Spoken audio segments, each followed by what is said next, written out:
Watch your child soar to new heights at Cabarrus Charter Academy. Cabarrus Charter Academy is a tuition-free public charter school now accepting applications for kindergarten through 12th grade.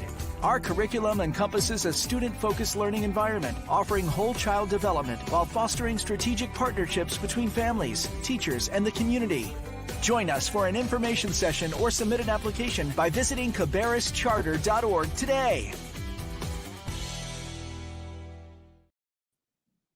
All right. Good morning. Good morning, Husky families. Thank you for joining me today. It is time for coffee and a chat. So we are going to be throwing a lot of information out there today.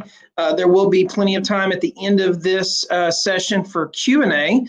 We are recording this video, so we will post it up on YouTube as well for those families who could not join us today. I do want to jump right in.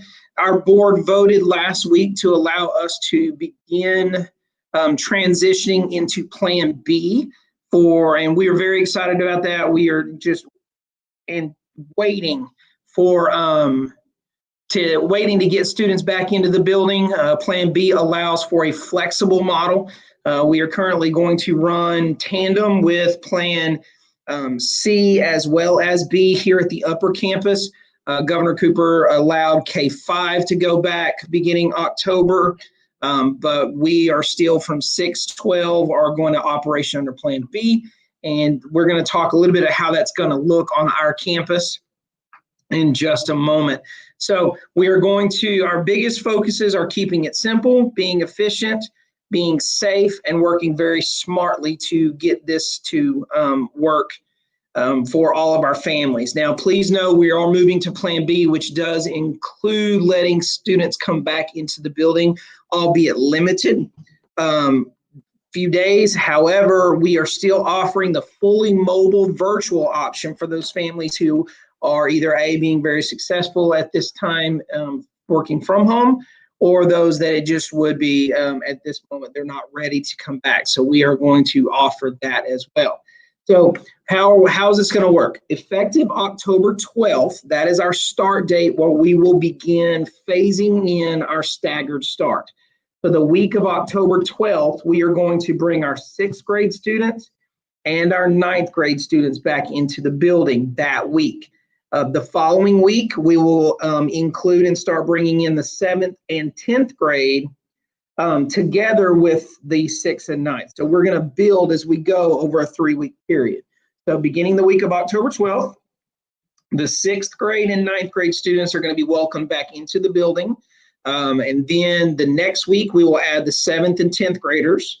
And then the 3rd week, beginning October 26th, we are going to invite our 8th grade, 11th, and 12th grade students back in. So by the week of October 26th, we will have offered all of our students the opportunity to come back. Now, we have sent out several surveys over this past quarter asking our families to pick specific tracks. We recently sent one out, and we had a really great response to that survey. If a family did not answer the survey that came out a couple of weeks ago, we have just accepted and looked back at the previous survey and counted that as their answer if they have not answered the second survey. And that is, the survey was specifically to target and determine which track our families feel more comfortable with, whether they're going to stay home virtually or they're going to come back into the building under Plan B. Now, how is that going to look in a daily, day-to-day thing for our students? So I'm going to first talk to grades 9 to 12. If you are coming back in the building on Plan B, grades 9 through 12, when you come into the building, you will be following your original 7-period schedule that came out on your schedule at the beginning of the year. So your first period will remain 1st, 2nd, 3rd, 4th, 5th, 6th, and 7th. So when a student comes back into the building, they will actually go through a 7-period day here on campus. Now, we are having, because of the restrictions and to keep us safe, we are going to cohort all of our students. So we're going to have 2 cohorts for all students. So from 9th to 12th grade, if you are in cohort 1, you will be coming you will be coming into the building for face-to-face instruction Mondays and Tuesdays for synchronous work with the teacher to receive direct instruction from our teachers. Wednesday, Thursday, and Friday will be asynchronous days where you will stay home and complete your tasks virtually. If you are in cohort 2, you will stay home Monday and Tuesday to work virtually asynchronously. Then on Wednesday, Thursday, you will then come to the building for direct instruction, 7-period days, Wednesday and Thursday, and then on Friday, you will remain home. The way we're going to try to separate these cohorts, cohort 1 will be those families with the last names that start from A that goes through L. If you are cohort 2, your last name is M through Z. Now, we do realize that that doesn't work quite out perfectly for all of our families, just for various reasons. We do have special populations that it doesn't necessarily work perfectly for them, but the general rule will be cohorts 1 and cohort 2 based on your last name. So for grades 9 through 12, we will be offering the Plan B, which is a blended model, or Plan C virtual if that's the way you would like to remain receiving instruction. And until further notice, this is our plan to finish out this semester. Unless something changes, that is our plan. Now, middle school is going to look a little bit different. We're still going to cohort our students, but because our middle school students, we have a larger number of them, we're going to cohort them based on last name, but then we're also going to group them in specific groups because at the middle school level, they will be traveling as cohorts. Their schedules are not quite as differentiated as a high school student.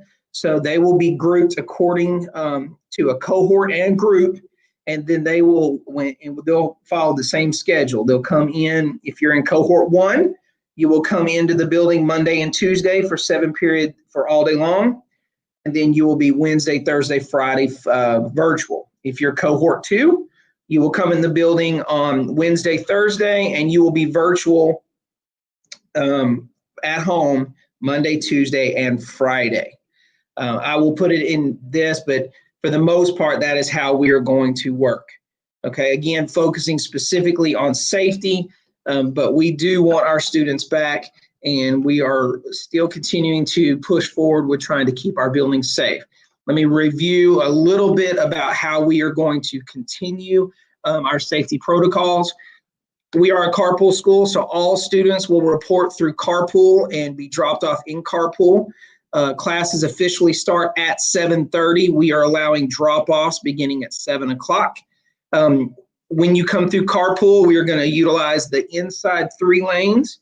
We are going to take each individual student's temperature at the car before they exit. If their temperature is below 100.4, we will allow them to enter the building. We'll invite them to enter into the building, and then they will then immediately report to first period, limiting any kind of congregation in the hallways and the bathrooms. If they need to stop to the restroom on the way to class, that's fine, but we are going to really push to get them from point A to point B as quick as possible. We have sanitation stations all over the building, so upon entering the building, we are asking them to sanitize their hands. We are also requiring the use and wearing of masks. That is a non-negotiable. So at this time, when they enter the building, they need to be wearing a face mask covering, they need to sanitize their hands, and they need to report immediately to their first period class.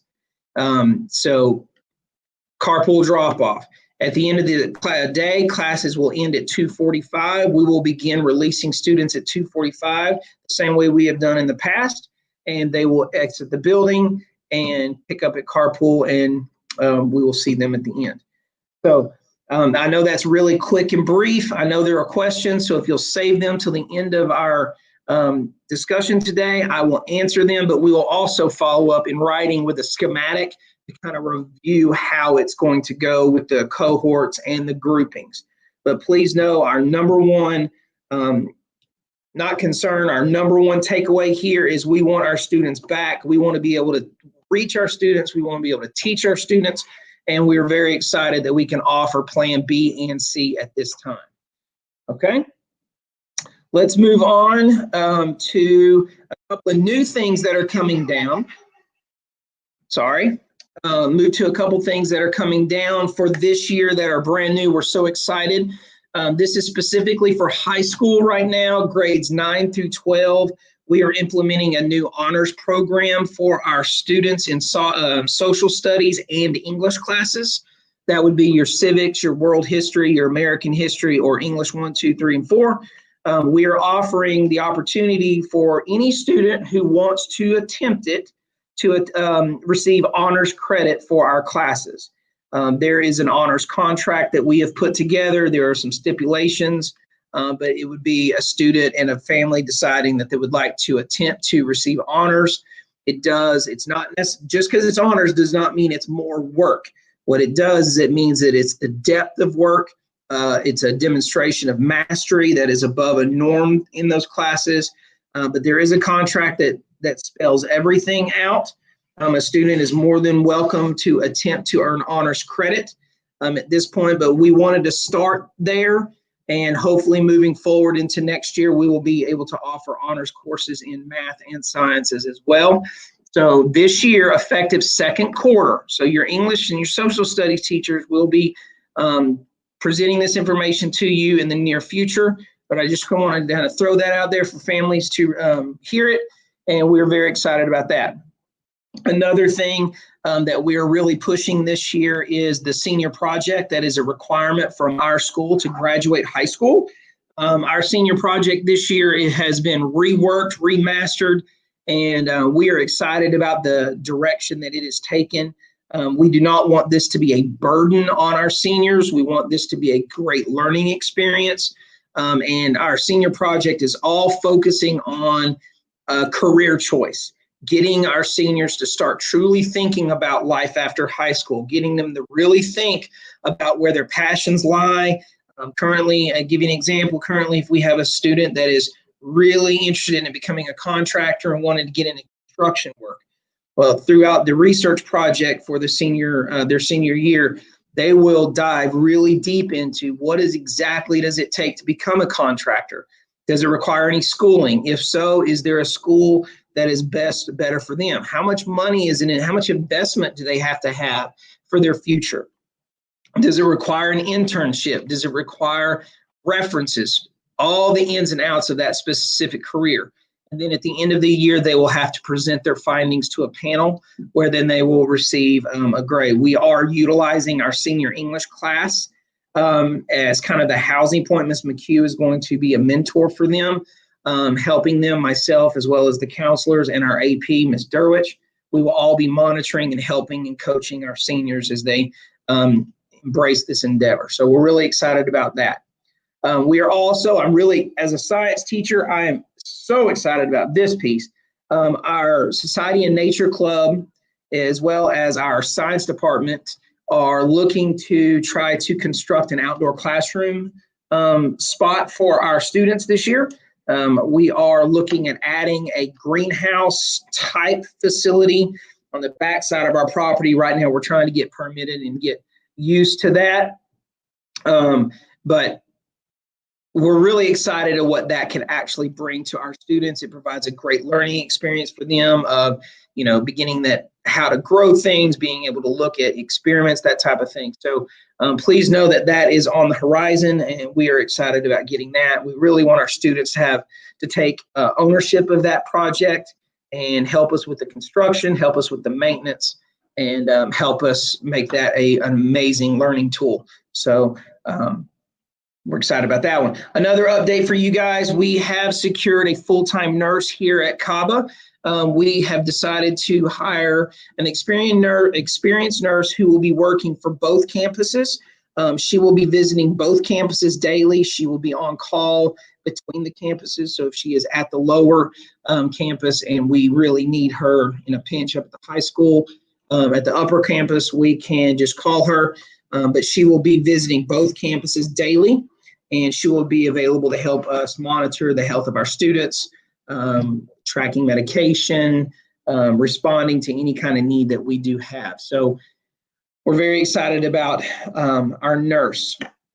A couple of updates too. Remember last time we spoke, Power School, Schoology is what we are using as our learning management system here at CABA. but we also know that the state requires us to utilize PowerSchool. What I'm asking you guys to do is go through and utilize Schoology as your #1 place to find information. Schoology and PowerSchool still struggle sometimes to sync up the way they're supposed to. So if you want real-time grades at a specific point in time, you want current grades, current assignments, current going-ons in the classrooms, utilize and access Schoology because that's your one-stop shop. Okay, so at this point, please make sure you are checking your student's Schoology page because that'll also help give you information on homework, projects, tests, those kind of things. So Schoology #1.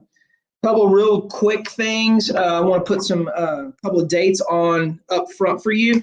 As promised, we are doing our virtual club fair. We have increased our offerings for clubs for our students to get involved here at the school. We've increased that threefold. We are going to release that list of clubs and are going to start encouraging our students to join in, participate. We're still also looking for other ideas that our students may be interested in. So October 7th at 2:30 in the afternoon, we're going to host a virtual club fair. And I like to do that then because that's going to be prior to our students coming back in, kind of give them kind of a taster of what is to come this year. So October 7th at 2:30, we will be sending out all the information and all the links to the Zooms, to all the club advisors, and that will be coming very, very soon. Also, sports, varsity, volleyball workouts will begin October 5th. So we're excited that we're trying to get back into the normalcy of schooling. Basketball is still have been having summer workouts. Volleyball is starting up. Cross country will be starting up in the next month or so. So we're really excited to start seeing things moving. And as if we continue to open up, as we continue to get the opportunity, we will. Another important date to remember, sophomores. Pre-ACT is going to be given on October 12th. The majority of students will take it October 12th. We'll have a select few take it on October 13th. So sophomores, please make sure that you are available so you can take the pre-ACT. It is a very valuable test. It gives you a really good insight of where you are academically. It's a good preparation for the ACT, which many of you guys, if you're interested in any kind of medical, science, those type of careers, a lot of those colleges prefer to see an ACT score as well. So it's great practice. Put that on your radar. And then another big one we have to do, because we are a North Carolina public school, we do provide the North Carolina check-in assessments that are provided by the state. We have a little over a month for that. So November 18th through the 20th, we will be giving those tests to our students, primarily middle school students and our freshmen. But North Carolina check-ins are November 18th through the 20th, and those are face-to-face tests. So just be prepared and ready for that. All right, at this time, that was 20 minutes of just straight me rambling. So I will open it up at this point for questions, for clarification, or if there's anything that's just out there outstanding, please feel free to start shooting the questions to me. All right.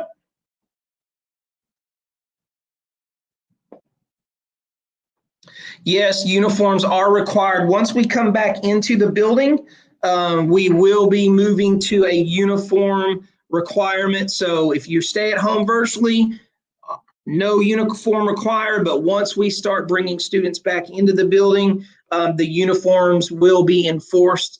Again, you can find the uniform policy on our website. We also provide a vendor where we require you to purchase those at very reasonable price for really good quality apparel. And you can find that information on the website as well. So the dress code policy and where you can get that information. That is a great question. Thank you very much. Coffee.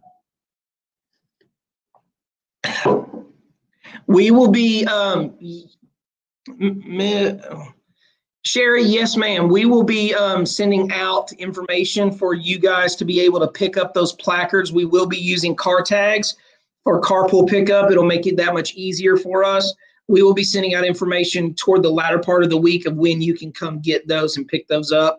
we'll have so we'll have a pickup through carpool. So we will get those and we'll let you know when they're ready. Another question, yearbooks. We are still waiting on the company to tell us when the yearbooks will be available.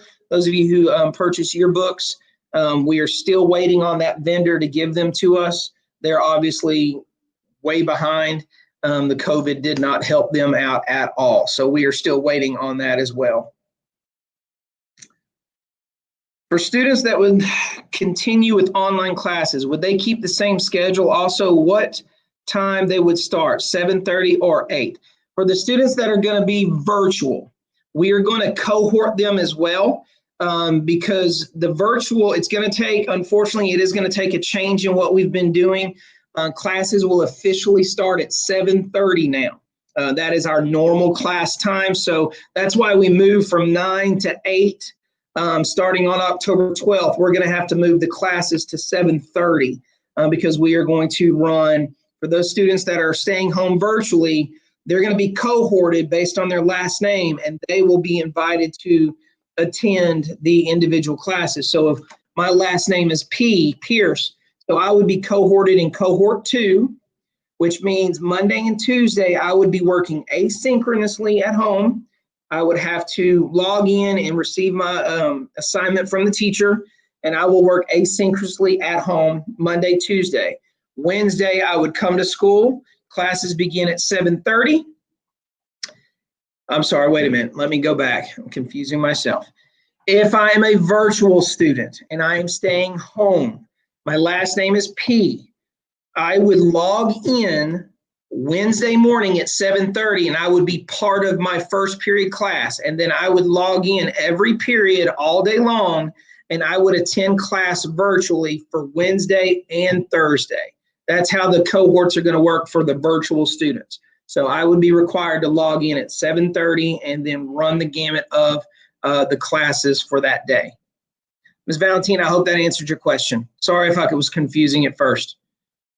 Will students have to use the uniform vendor that the school utilizes, or can we use another vendor? Tiffany, Charter Schools USA requires you to use our vendor.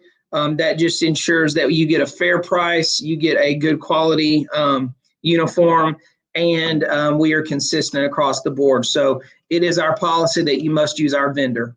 Yes, ma'am.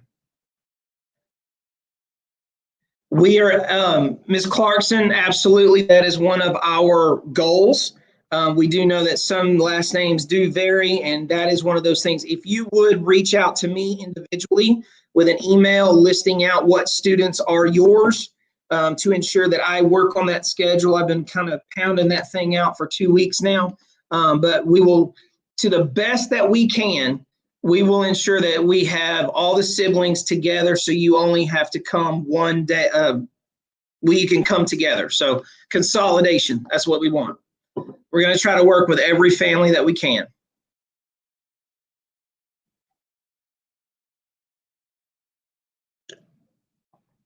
Absolutely. And Tiffany, depending on what grade level, if you have middle school students, grades 6 through 8, we will tell you what classroom you're going to be in, and then they're going to stay in that classroom pretty much the entire day. There are a couple of transitions.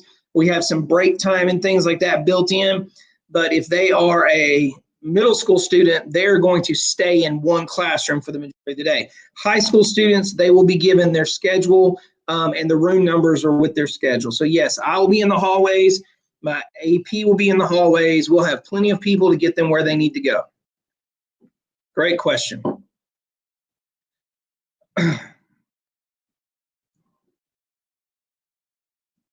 Will the virtual school schedule does change. It will change to, we're going to go with one schedule, depending on the grade level. But yes, ma'am, unfortunately, the schedules are going to have to change so we can streamline everything that we do. If you are planning to keep your student home on Plan C, especially if you had answered my survey and said you're going to go Plan B, if you decide to change, it's easy to go from Plan B to C. But it's very difficult at this moment. If you chose C, I will work with families the best I can, but it's easy to go from B to C, but to go from C to B is pretty difficult because we have to rearrange and watch our numbers in classrooms, that kind of thing. So if you are planning on keeping somebody at Plan C and that's a change, Ms. Falco, please email me and I will make the necessary change. And I do want to say thank y'all to everyone who did find some time this morning. I know it's difficult, but I do thank you for joining me today.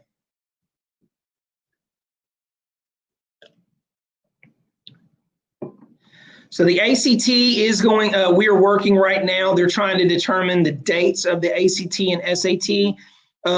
Typically, SATs are not offered by the school. We could host an SAT. I have not heard from our testing coordinator yet to know if we are actually hosting a SAT this year. Historically, we do give an ACT every year. So we will get that information. Ms. Holly, we'll get that information to you as soon as we have it. Typically, if we offer the PSAT, that can be offered 9th, 10th, and 11th. SAT is generally 11th grade. But we will get all that information to you as soon as possible. I'll try and send something out via school messenger this week that is specifically to those two tests. So here, let me make a note.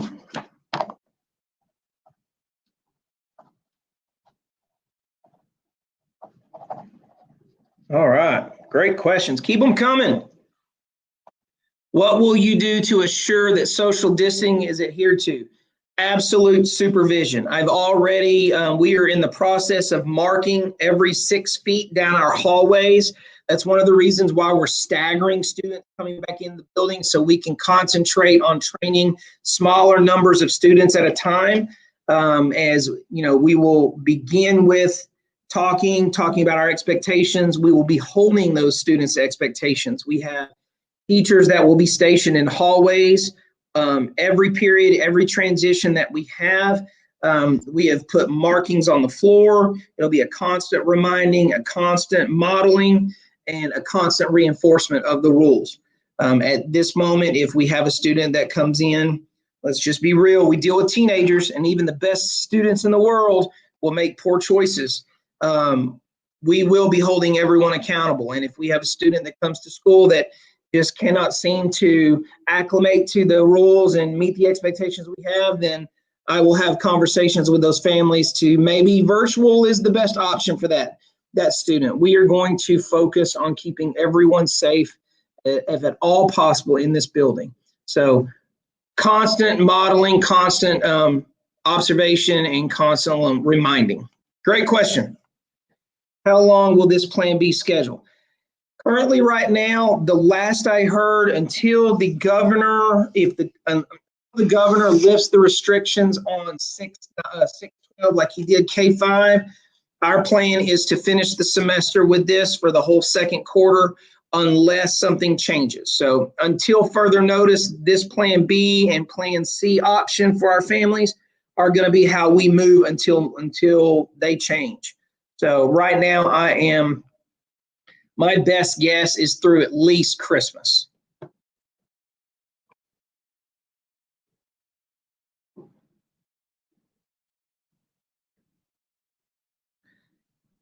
John, yes, I will be I'll put all this stuff in a school messenger blast to send out.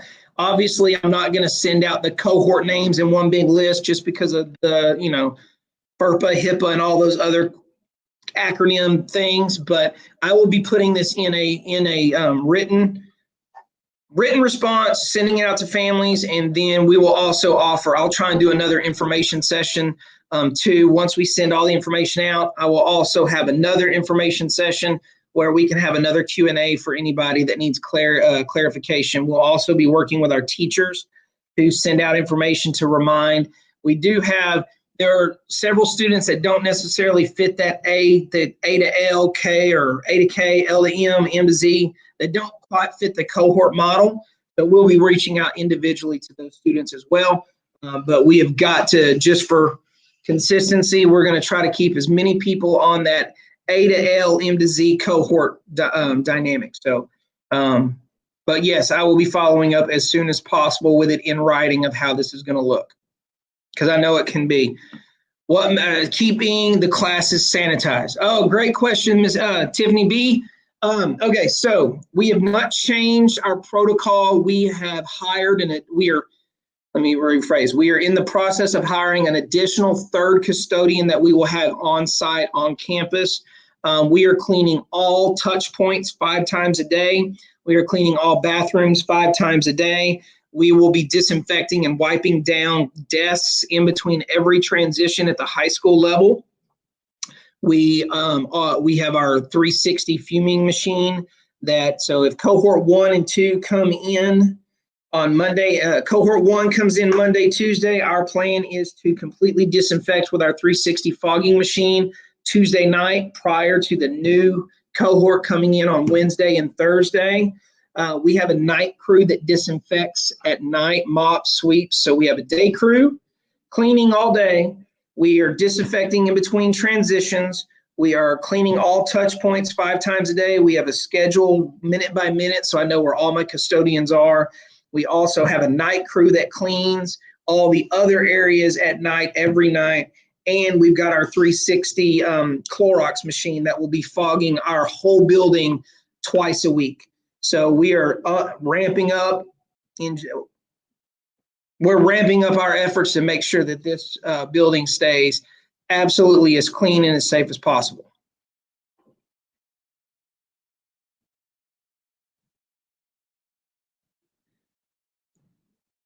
Ms. Clarkson, yes, that's one of our plans was as we move to this point, we anticipated getting here. So trying to get those students on those schedules.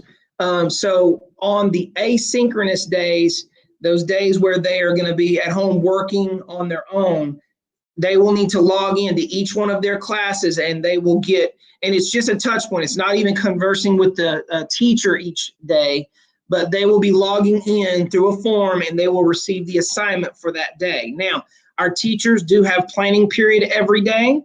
So if a student is working asynchronously and has just a dire need question, they will have a time throughout the day that they can touch point with each one of their teachers so they can log in and do that every day as well. So, but on those asynchronous days, they will be required to manage their own time. And we will try to help and provide tools if necessary for that. But in order to provide specific instruction for the students in the building, at that time, our teachers must be engaged with those students as well as the virtual students at home. So they will have to manage some. Now, real quick, if they're virtual students, they're going to be cohorted. So those 2 days that they are supposed to be synchronously, those 2 full days, they will be logging in every class period and joining live with each one of those teaching sessions. So that will help manage at least those 2 days. What about lunchtime? Will they stay in their class? Yes, they will be staying in their class. Lunchtime is built into their 5th period class. Excuse me. Oh, bless me. Excuse me. Lunch is built in within their 5th period class, and they will be staying in their classrooms to eat. That is just going to eliminate one of the other movements, one of those other transitions. So by keeping them in the classroom, we can ensure that they stay social distance at their desk, at their table. So great question about lunch.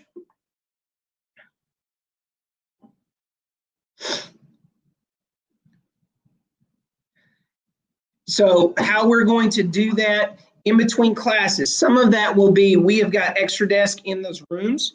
So there will be some times where if we're putting all 3 custodians on the one class on the top floor, and they're going to start from one end of the building and hit every classroom going down. Now, we have more than enough desks in the classrooms. So what we can do is we can alternate desks. So then when they start and the classes get in there, the custodians, even though students are in there, they're sitting at clean desks while the custodians will be disinfecting the other desks that the students had just vacated. But we've timed it on using our cleaning materials and using our staff, and we believe that we can do it effectively and safely. All staff also have extra wipes and cleaning solutions in there. If a teacher needs to hit something really quickly, they can. but we believe that we can get it done safely and efficiently. Again, we've been practicing for weeks now, and I think we have it ready to roll.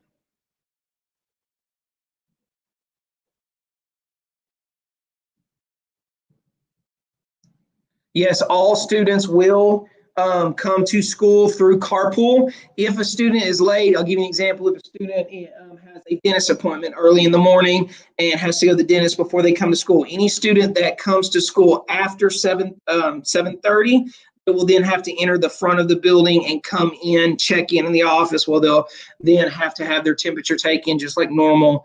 They have to have their mask covering everything. So we are still limiting visitors to campus.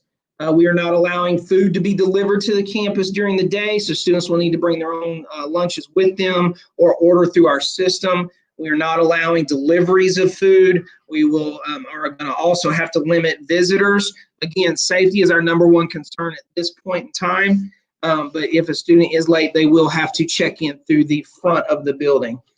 We still are allowing those juniors and seniors who have cars and valid driver's license on file. Those students can still drive here if they have that ability. We do have plenty of parking in our parking lot, but they will then enter the building on the backside as well. So we do offer that if a student has license, insurance, and we have copies of the registration. So if that is a need that the family has, and that is an opportunity that a family has, we just need to get you in touch with Ms. O'Connor at our front desk, and we could take care of that as well. Okay. Yes, all of our teachers will have planning period daily. They will also have office hours on Fridays to be available for students. There is one minor detail for 8th grade virtual students. If you're an 8th grade student and you are a purely virtual stay-at-home, you will have synchronous work based on your cohort, but your art class is going to be moved to Friday morning. So if you are a virtual student in 8th grade, your art class will happen on, and potentially 7th grade, depending on your cohort, that art class will be moved to Friday morning. So you'll have Monday through Thursday, all your other classes, but art will be handled Friday morning for those purely virtual students in 8th grade. Okay, and I'll put that in the written response. The teacher will be teaching the same material twice. So if I'm Plan B and I'm cohorted, they're going to teach 2 lessons, Monday, Tuesday. Then they're going to repeat those lessons on Wednesday, Thursday for those next cohort. Now, they will also be required to provide new information asynchronously. And I'll give you an example. So if I'm teaching Earth and Environmental Science, on Monday and Tuesday, I would teach about pollution, direct instruction with my students that are in-house. On Wednesday, Thursday, they are asynchronous. Well, on Wednesday, I will post a video of me teaching or a video of some material that is an additional learning opportunity for the students.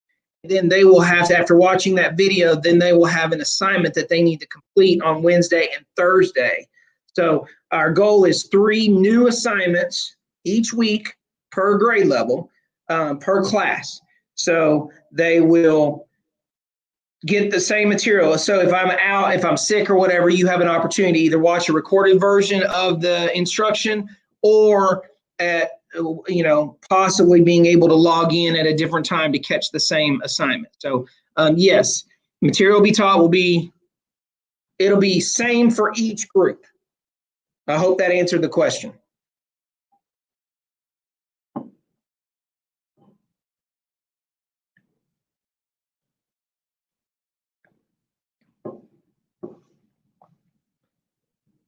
All right, another thing about the safety protocols, we enter the building, we take your temperature. Well, we take your temperature, you're wearing the mask, you enter the building, you sanitize your hands when you come in. We also, just making sure everybody understands, we are following a one-direction hallway pathway through the building, except we have two hallways that are down and back. So we've split that hallway and having students walk on the right, pass on the right. We're also going to limit the number of students in there. There will be breaks throughout the day to have a mask break, but there will be one directional hallways for the majority of our building, and that's just a safety protocol. We're also utilizing one stairwell that throughout the day. We do have the other stairwells in case of emergency, but the majority of our traffic on a daily will be utilized in one stairwell to control that movement going up and down, and that will also negate and limit the interaction between students that don't necessarily need to be intermingling. So we do try to keep our middle school and upper school, our high school separated, and naturally that's by floors here at the building. But again, eliminating excess passing and also congregating, that will be limited as well in the hallway. So get here, get to class, we roll. All right. Mask requirement. Is it all day, or will they be allowed to remove the mask while they're seated at their desk since they're socially distanced? So we will have breaks. The general protocol is for them to wear their mask all day. There will be breaks throughout the day. They can obviously take their mask off when they're drinking water, when they're eating lunch.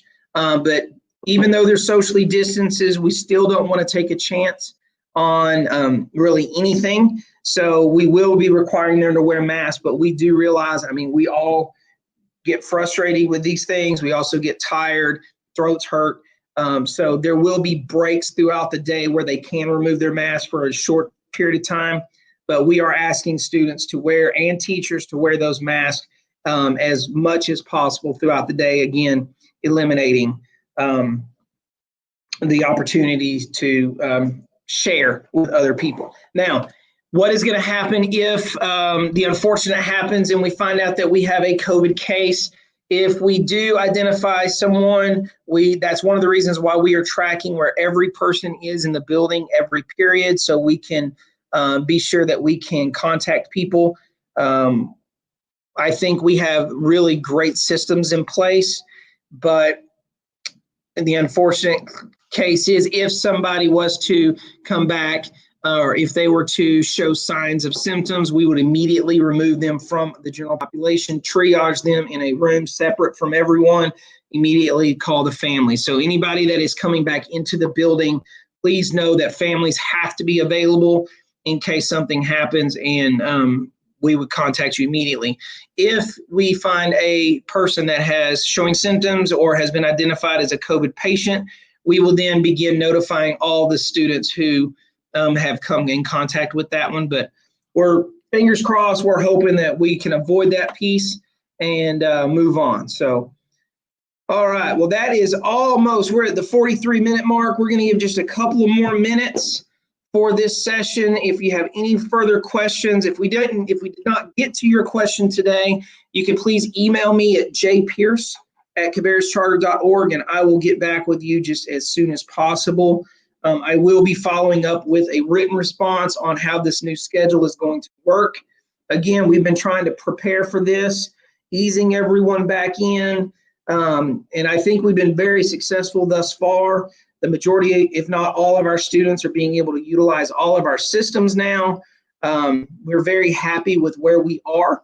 And I think as we continue to move through Plan B and get in there, we'll hopefully have an easy transition, hopefully with few hiccups. But if you have any other questions, please shoot them my way. We'll give you about another minute or so before we sign off. Again, I do want to thank you for joining me today. Thank you, Ms. Clarkson. We really appreciate it. Our team, they are working. I'm very blessed to be surrounded with such great people. Now I just need to get the rest of them here, get my students here. So, but we are very excited about the opportunity to at least see some of our students. We do realize that virtual is great for some, and some students are thriving. So, but we do know that some students really need that those touch points and, the more direct instruction via not through these screens.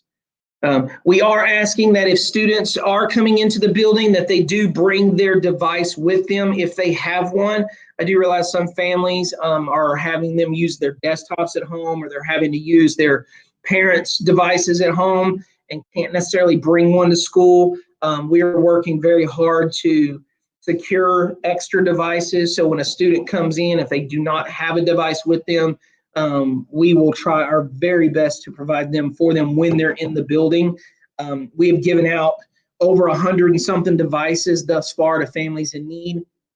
Obviously, our supplies get depleted, but we are still working hard to provide for our families. So when our students do come back virtual, we are asking that they bring a fully charged device with them, because we are going to continue to, even though we're in the building, we're going to continue to use all the systems that we've put in place. Schoology will still be utilized with Fidelity full time. Our students will still access their assignments through Schoology and through Clever. We'll still be utilizing, even if they're in the classrooms, we'll be utilizing Teams breakout rooms. All those things that we've been doing thus far is all preparing them as we move forward, because unfortunately school as we know it has changed. So, all right, that is 9:46. We're going to come to a close. If you did not get your question answered, please shoot them to me in an email, and I will answer them in real time. So thank you. Have a wonderful day, and we will be in touch. Until next time, thank you. Watch your child soar to new heights at Cabarrus Charter Academy. Cabarrus Charter Academy is a tuition-free public charter school now accepting applications for kindergarten through 12th grade. Our curriculum encompasses a student-focused learning environment, offering whole child development while fostering strategic partnerships between families, teachers, and the community. Join us for an information session or submit an application by visiting cabarruscharter.org today.